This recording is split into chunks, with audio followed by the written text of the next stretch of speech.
pintu yang tertutup dan pintu yang terbuka. Ya. Dan kita di dalam perjalanan kehidupan kita masing-masing, ya, tidak semua pintu-pintu itu terbuka. Dan tidak semua pintu-pintu itu juga tertutup. Ya. Ada yang tertutup dan ada yang terbuka. Tapi kedua pintu itu hanya Tuhan yang membukakannya. Amin.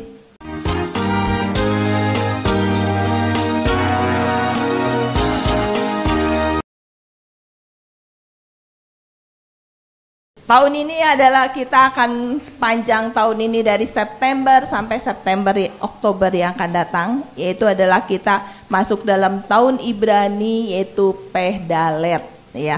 Nah, hari ini pun saya pun akan bersama-sama mengupas sesuatu yang Tuhan taruh di saya, gitu ya, yaitu mengenai pintu, ya. Kalau kita meyakinkan Pehdalet itu adalah semua terbuka pintunya, ya.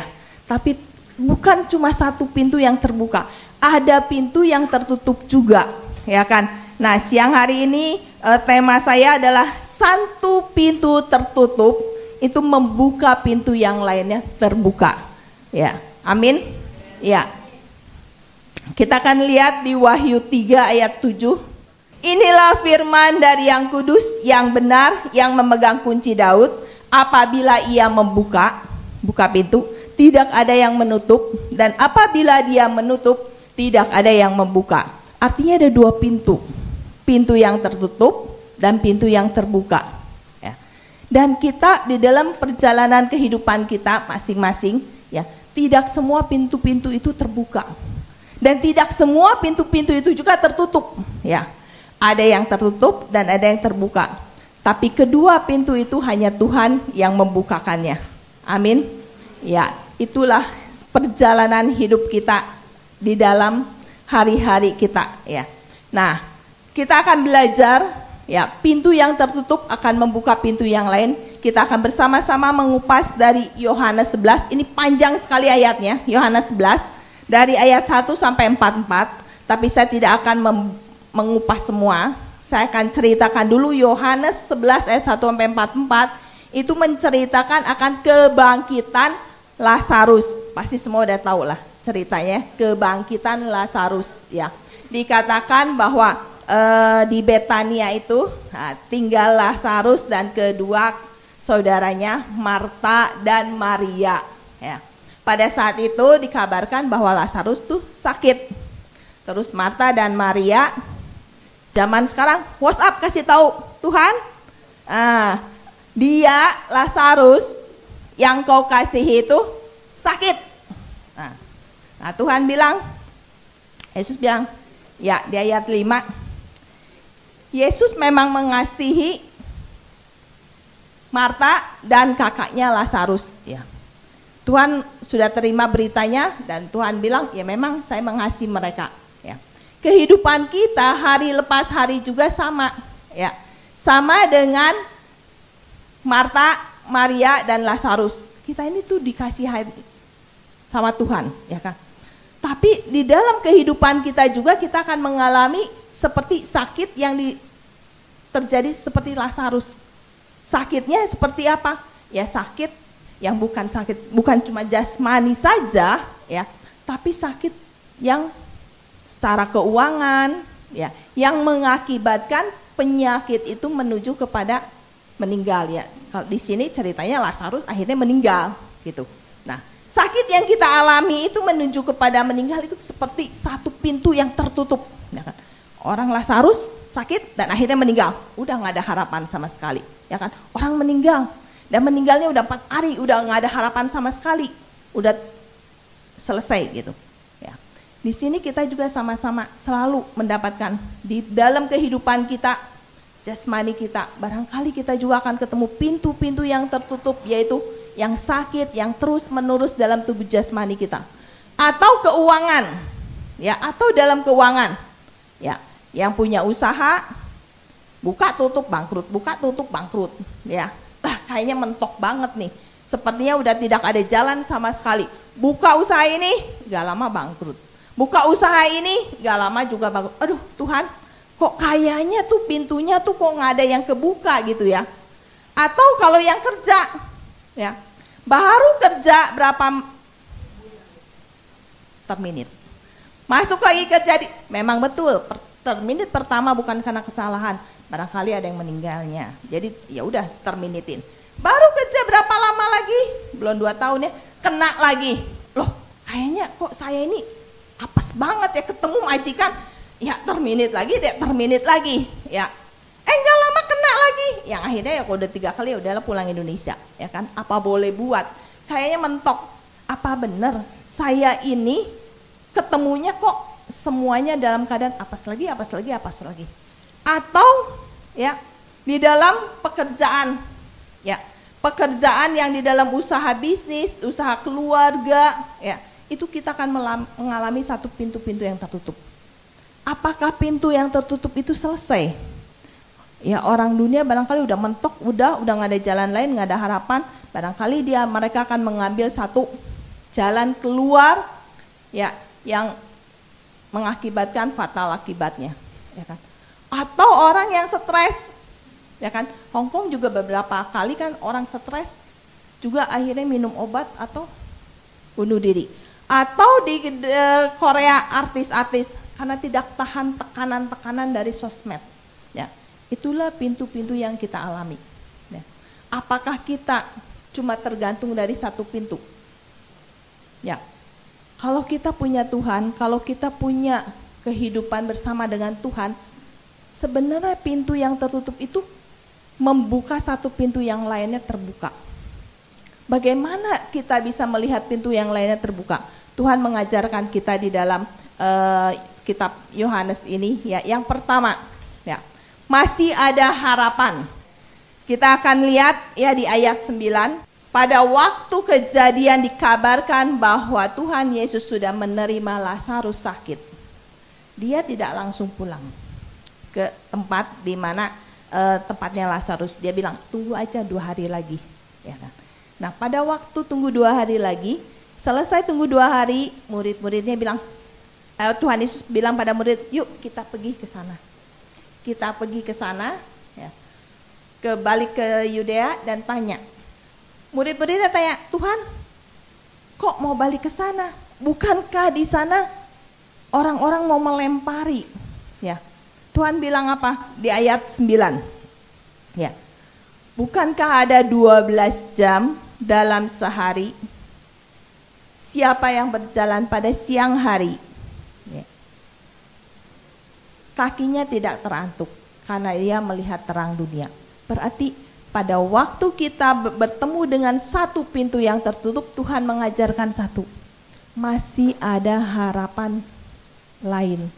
Masih ada harapan di saat kita bertemu Dia, bertemu dengan pintu yang tertutup itu, ya kan? Pernahkah terpikir bahwa ada harapan?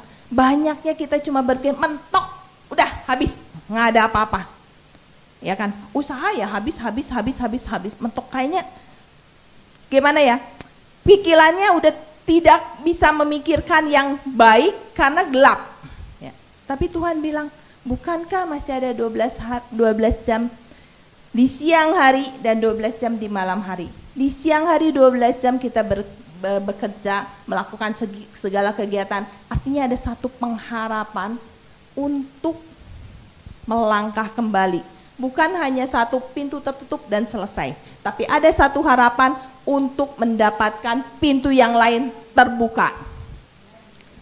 Amin. Iya. Karena kenapa Tuhan bilang melihat terang dunia? Karena Ia melihat terang dunia. Kita berjalan hari lepas hari, itu kita akan melihat terang dunia. Ya. Karena kenapa? Karena di dalam waktu kita berjalan, di dalam waktu kita bekerja, itu ada satu pengharapan yang akan membawa dan menggunakan apa yang ada, itu Tuhan yang akan menuntun. Kita nggak usah takut karena oh ya udah mentok selesai udah. Tapi pengharapan itulah yang menuntun kita untuk membelokkan. Kita dibawa oleh Tuhan untuk membelok. Ada satu harapan yang akan membawa kita benar-benar menemukan kembali. Ya. Yang kedua, ya, yaitu Tuhan juga menuntun, ya.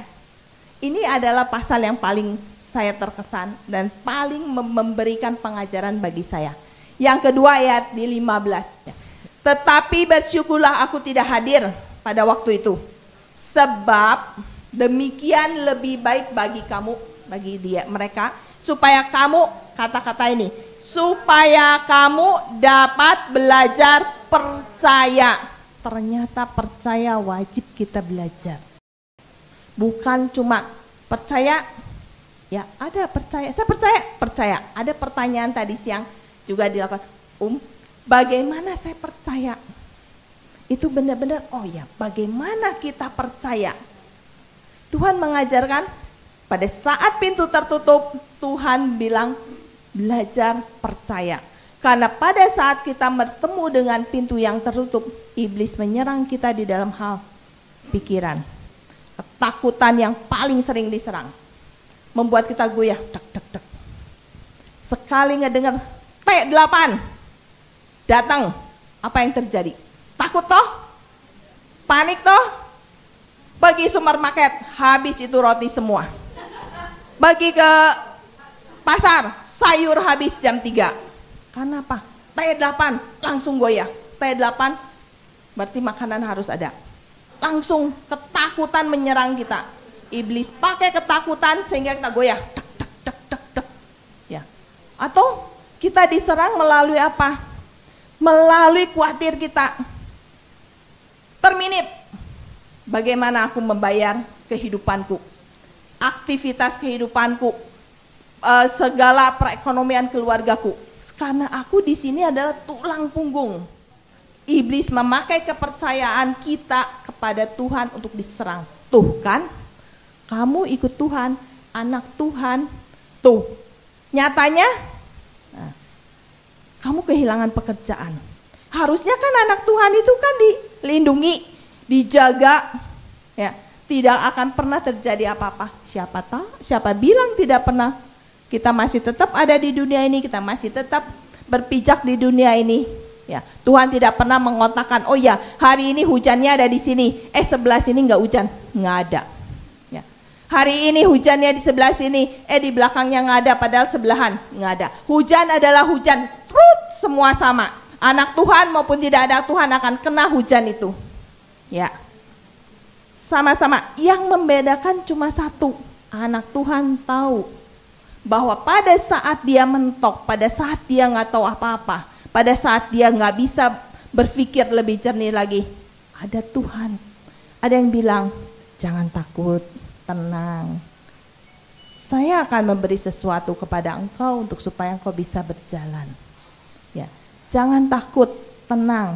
Nah, semua makanan habis karena T8, masih ada toh di rumahmu Kung Caimin. Nah, kan? Itu kan? Kenapa? Karena dia di luar semua habis. Ya, Anda selalu ada loh Indomie. Iya, Indomie ada di rumah. Tenanglah kita semua karena Indomie kita, ya kan? Orang lain terguncang, kita enggak. Nah, untuk supaya kita benar-benar belajar percaya, itu harus kita bertemu dengan masalah-masalah yang akhirnya menggantungkan kita kepada Dia. Kalau kita adem, ayem gitu ya, ditanya kamu percaya? Ya, saya percaya. Ada sesuatu yang membedakan? Kayaknya sama aja ya, dulu, sekarang, dan besok juga sama. Ya, Tuhan Yesus dulu, sekarang, dan yang akan datang sama.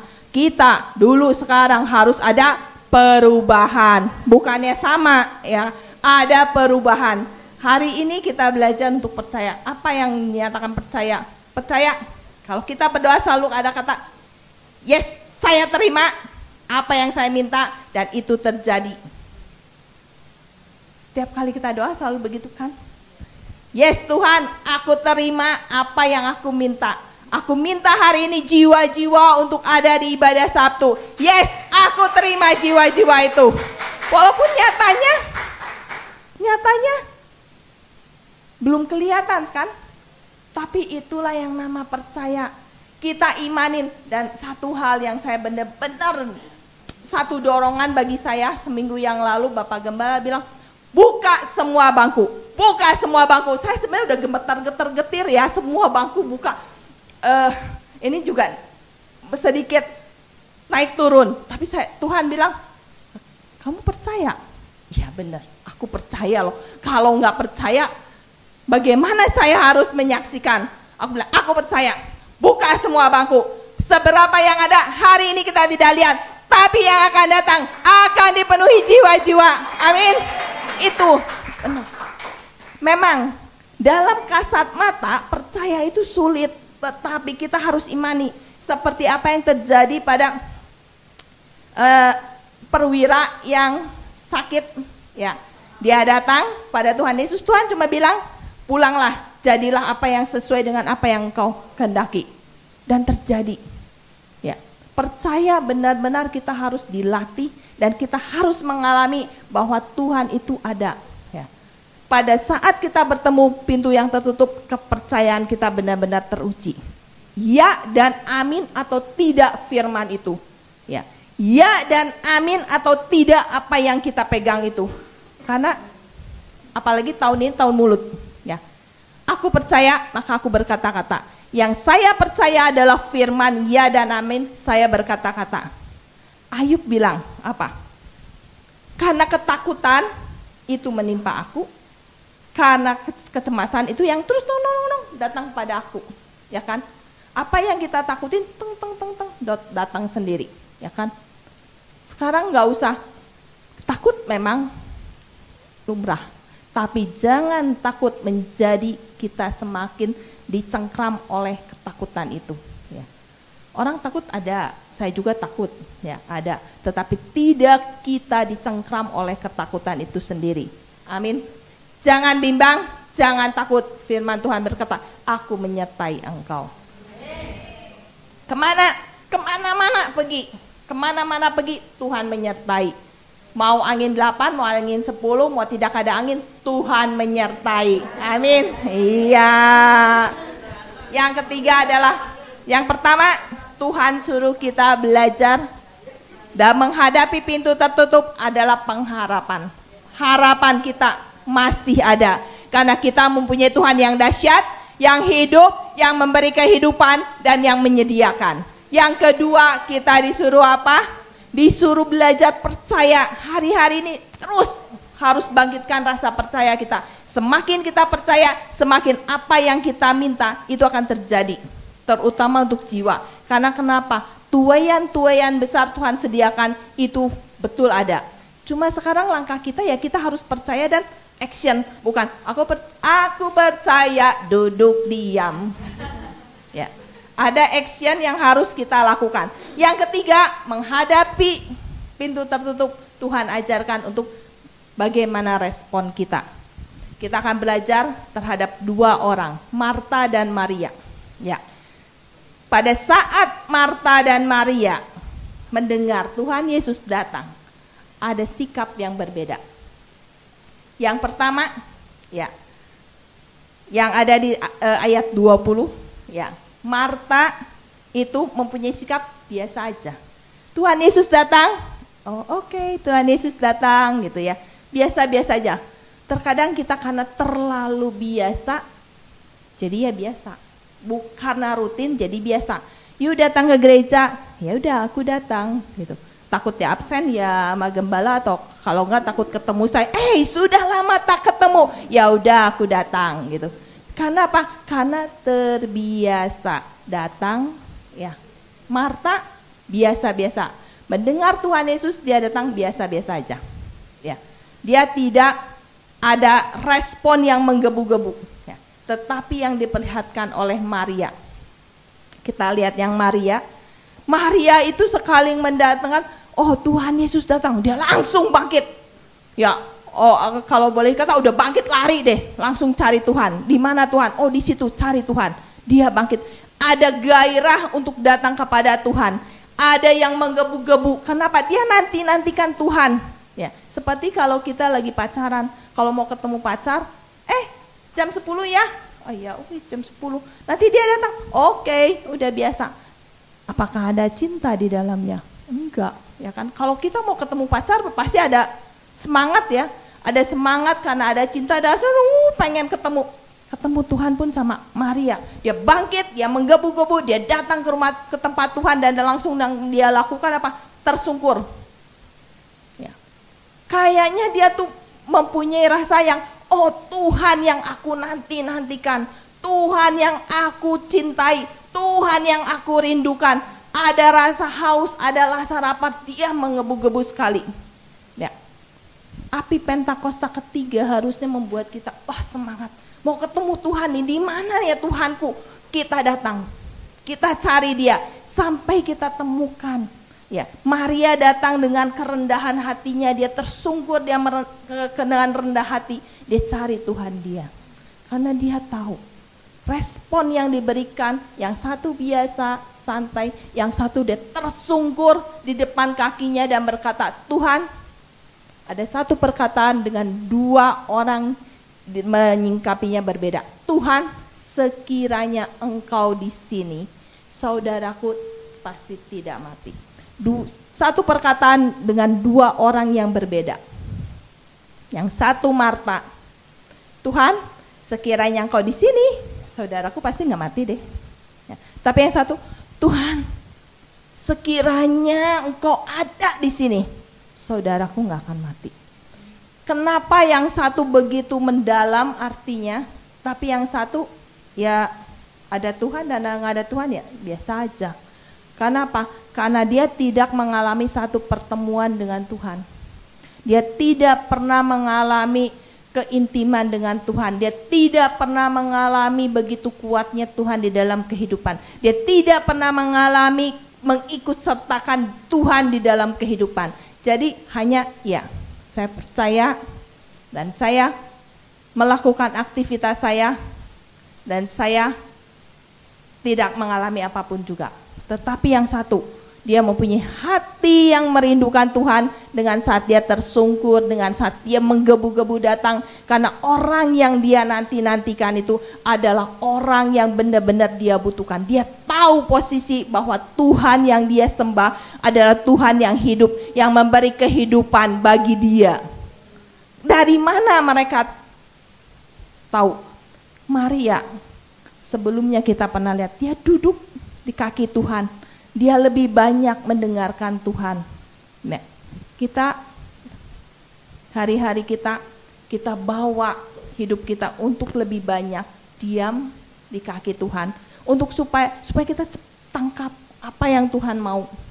Kedatangan Tuhan kedua kali semakin dekat.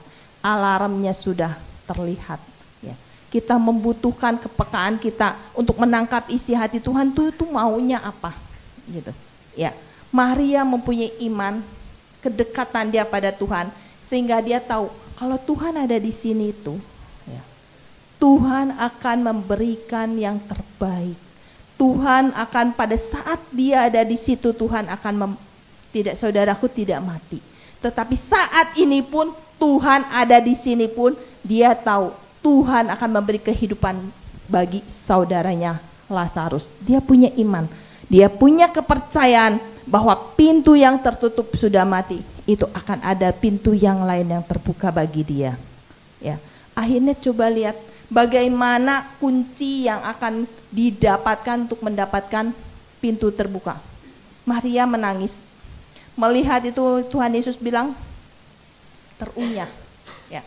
Karena kenapa? Karena tangisan Maria bukan seperti kita. Pada saat masuk hadirat Tuhan, langsung kita akan nangis. Benar. Karena apa? Karena saya juga ngerasain masuk hadirat Tuhan. Tuhan itu ada, Tuhan itu benar-benar menjamah saya. Tuhan itu berbicara sesuatu. Nangis, parek keluar air matanya. Tapi di dalam, Tuhan tuh melihat dalam, bukan melihat luar yang ini. Dalam kitalah yang terkait dengan Tuhan, terkonek. Ya, bahwa Tuhan itu, kalau Tuhan pada waktu kejadian Tuhan ada, memang benar akan ada sesuatu yang menyembuhkan. Tapi hari ini, saat ini, di waktu Tuhan sudah melewati masanya, tetap itu masih ada mujizat. Itu yang diyakini oleh Maria. Dia tahu bahwa masih ada pintu yang terbuka. Di saat pintu yang terbuka itu, kita masuk, goalnya ada satu, memuliakan nama Tuhan. Bukan supaya saya, wah gimana, tapi memuliakan nama Tuhan. Karena pintu yang akan dibuka oleh Tuhan itu cuma satu tujuan, supaya orang-orang di sekitar kita mengenal siapa Kristus dalam hidup kita, supaya kita menjadi terang bagi kehidupan orang-orang itu, supaya kita bisa menceritakan kasih Tuhan. Hari-hari ini adalah kita menyebarkan supaya setiap orang akan bertemu secara otentik dengan Tuhan melalui siapa? Melalui kita. Karena goalnya yang akan kita tempuh adalah kemuliaan Tuhan dinyatakan. Amin. Ya, itu firman yang Tuhan taruh di hati saya, bahwa pintu yang tertutup bukan segalanya berakhir, tapi pintu itu membuka pintu yang lain untuk kita masuk ke dalam goalnya Tuhan, kemuliaan Tuhan dinyatakan di dalamnya. Ya, sebenarnya ini adalah kesaksian harusnya yang bersangkutan ya. Ya, ini kesaksian harusnya yang bersangkutan, tapi yang bersangkutan saya berharap yang bersangkutan memberikan kesaksian lebih lagi dari yang saya dapatkan. Saya cuma bisa memberi kesaksian apa yang saya alami. Ya, ya, kita tahu bahwa beberapa bulan yang lalu, tepatnya bulan 8 tanggal 18, ya, salah satu saudari kita, ya, yaitu namanya Pauline, ya, dia sakit dalam keadaan seperti ini. Ya, dia sakit hari Jumat kita tidak menemukan dia, hari Sabtu kita dapat berita bahwa dia ada di ICU. Ya, dalam keadaan yang sudah tidak bisa apa-apa, dan dari dokter juga mengatakan kehidupannya cuma tipis sekali, ya, tipis sekali, dan dokter juga tidak mau melakukan tindakan apapun juga ke dalam otaknya, karena yang dikena tuh otak kecilnya, ya. Nah, pada waktu saat itu saya mendapat berita itu sekitar jam 10-an aku rasa ya. Jam 10-an malam, ya. Roma bilang, Ciyuli, Pauline ada di ICU. Waduh, saya kaget sekali.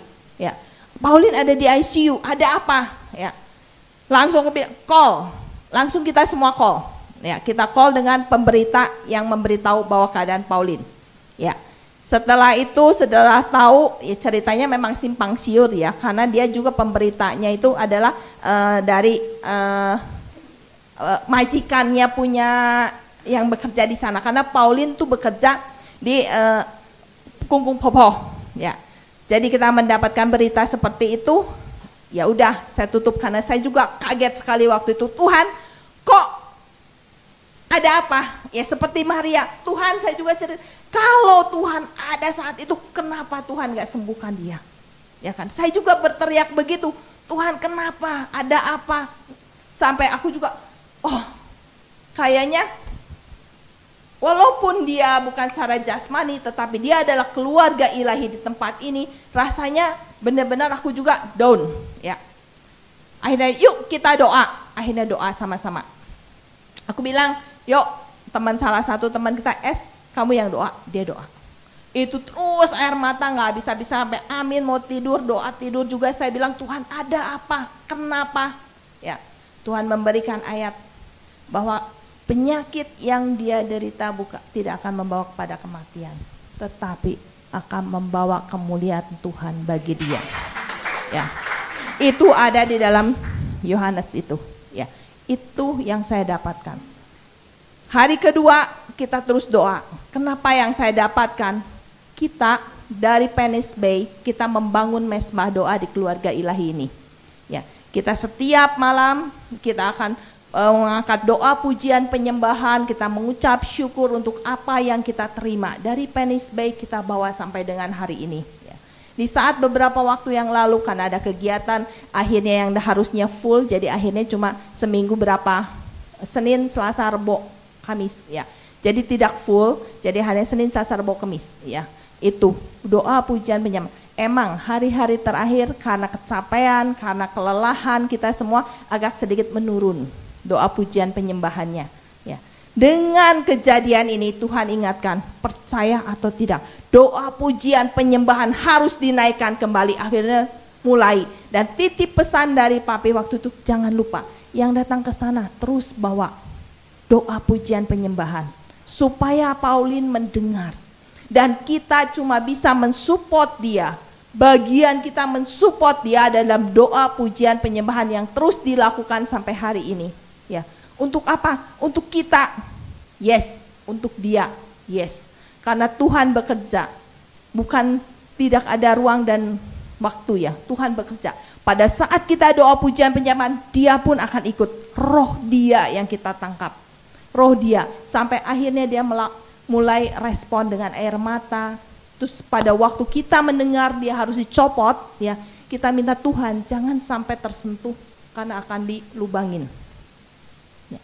Waktu itu Tuhan, kok sampai begitu, bagaimana dia? Gitu, ya kan? Terus salah satu teman kita bilang, kita doa saja, jangan sampai gitu. Kita doa dan Tuhan menjawab melalui siapa? Keluarganya. Tuhan kasih hikmat keluarganya sampai akhirnya keluarganya bilang gak setuju. Dan akhirnya Tuhan juga memberikan satu keajaiban. Ininya dibuka. Dia tutup dibuka. Kalau bukan Tuhan, ya, dia tidak secepat itu. Ya. Tuhan buka sehingga dia bisa bernafas dengan normal. Tuhan memberikan nafas hidup pada dia. Kita minta Tuhan memori dia kembalikan Tuhan. Memori dia supaya dia bisa meresponi, supaya dia bisa menangkap siapa kita yang datang. Supaya terlebih memori itu dia dapatkan untuk dia tahu bahwa di saat pujian penyembahan itu ada kuasa yang bekerja di dalamnya. Ya kan? Dan akhirnya berapa dalam 2 minggu ini dia bisa melakukan. Dia bisa melakukan, tangannya terangkat dari yang tidak ada apa-apa. Diagnosa dokter oke, kita terima. Ya. Itu adalah pintu yang tertutup. Kita nggak tahu apa yang, karena kita semua bukan dokter.